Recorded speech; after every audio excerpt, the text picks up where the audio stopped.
week-end, c'est 10, 11 et 12 juin 2022. Nous avons le plaisir d'accueillir en Bourgogne-Franche-Comté l'Assemblée Générale Nationale de l'UFCV. Un événement mobilisateur qui réunit à la fois les adhérents, mais aussi des acteurs engagés, bénévoles, volontaires, des salariés, voilà, pour échanger autour du projet de l'UFCV et de ses valeurs.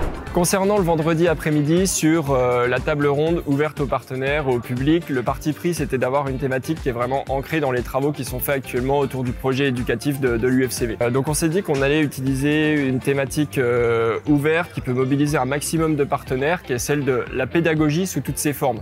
Nous on pratique plutôt l'éducation non formelle. On ne peut pas se passer pour autant de l'éducation formelle qui est pratiquée notamment par l'éducation nationale. Peut-être que l'éducation nationale utilise aussi certaines méthodes qui sont utilisées historiquement dans l'éducation non formelle. Ça nous oblige à nous réinventer aussi, puis à nous demander ce qui fait vraiment nos spécificités. Alors en tant que vice-présidente, évidemment la jeunesse, à la vie associative, à la citoyenneté et la démocratie participative, forcément quand on m'invite à ce genre d'événement, j'essaie de répondre présente parce que ça me permet encore une fois moi de me nourrir en tant qu'élu, de me confronter aux idées des autres. Ça fait un petit peu de bien, je vous le cache pas. Et puis ça permet aussi de redire que la région Bourgogne-Franche-Comté veut être à côté des associations dans cette période qui est un petit peu critique, clairement en matière de crise au pluriel. Et évidemment la région veut accompagner l'ensemble des associations sur le territoire et l'EducPop qui fait un travail de fou en lien avec les bénévoles, en lien avec les salariés sur un impact social qui est indéniable.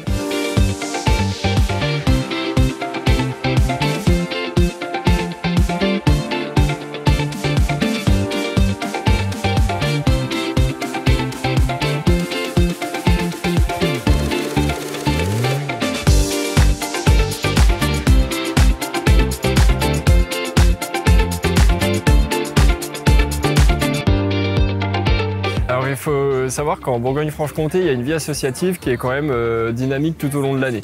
Et je pense que c'est le fait que les gens se retrouvent régulièrement sur des week-ends intersectoriels par exemple, ou alors dans le cadre du projet associatif régional, si on parle des membres des comités régionaux, qui fait qu'il y a aussi cette envie de se retrouver pour un événement comme celui-ci. Donc j'en profite pour dire un immense merci à toute l'équipe, à tout le monde, parce que vraiment il y a une belle mobilisation, on est un petit peu plus de 60 au total à être mobilisés sur l'événement, donc c'est vraiment une belle réussite.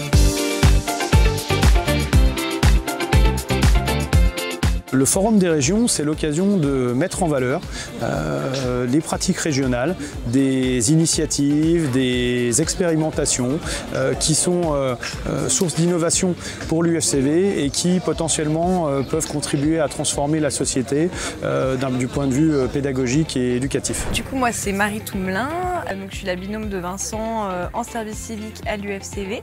Pour moi, c'est une super expérience. Puis là aussi, le fait d'être au forum et de présenter le jeu que les personnes qui avaient les mêmes missions avant nous ont créé, c'est une super opportunité, on s'amuse bien, donc on est très contents.